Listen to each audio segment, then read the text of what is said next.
आणि यानंतरची बातमी जालन्यामधून।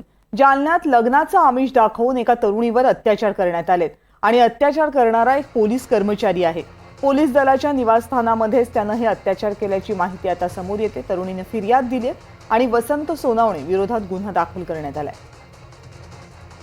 जालन्यामधली ही घटना आहे। पोलीस दलामध्ये कार्यरत असलेला वसंत सोनावणे याच्यावर एका तरुणीच्या फिर्यादीनंतर गुन्हा दाखल करण्यात आलेला आहे। पोलीस दलाच्या कक्षेतच राहत असताना या व्यक्तीने या तरुणीवर अत्याचार केल्याची माहिती समोर आली आहे।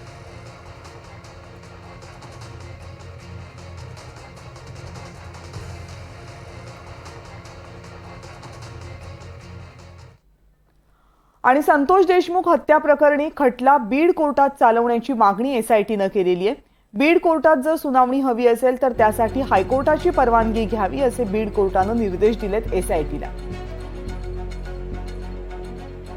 संतोष देशमुख हत्ये प्रकरणी 1758 पानांचं आरोपपत्र दाखल करण्यात आले।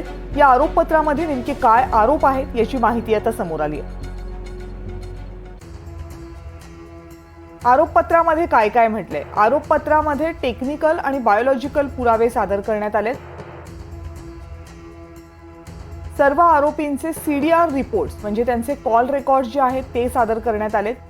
मोबाईल मधून केलेले व्हिडिओ रेकॉर्डिंग जे आहेत त्याची माहिती सादर करण्यात आली आहे। मारहाणीसाठी जी हत्यारं वापरली होती संतोष देशमुखांना मारहाण करताना त्याची माहिती देण्यात आलेली आहे। याशिवाय संतोष देशमुख यांची हत्या केल्यानंतर रक्ताने माखलेले कपडे हे पुरावे म्हणून आपल्याकडे असल्याचा उल्लेख पोलिसांकडून करण्यात आलाय।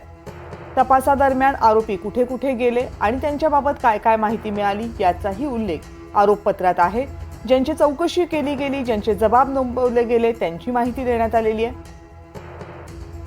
आरोपींना फोन करण्यासाठी कुणी कुणी मदत केली त्याची माहिती देण्यात आलेली आहे। आरोपपत्रामध्ये सर्वाधिक पानं जी आहेत ती सीडीआर रिपोर्टचीच आहेत। म्हणजे आरोपींनी जे वापरलेले फोन होते त्यावरून कुणाकुणाला त्या घटना काळामध्ये फोन केले गेले होते या संदर्भातली माहिती आहे। सगळ्यात महत्त्वाचा म्हणजे फॉरेन्सिक विभागाचा जो अहवाल आहे या घटनेसंदर्भातला तो यामध्ये आहे। आयपीएस अधिकाऱ्यांच्या समोरच आरोपींचे जबाब नोंदवले गेलेले आहेत। आरोपींचे कबुली जबाब आणि यासह इतर अन्य महत्त्वाची माहिती सुद्धा या आरोपपत्रामध्ये आहे।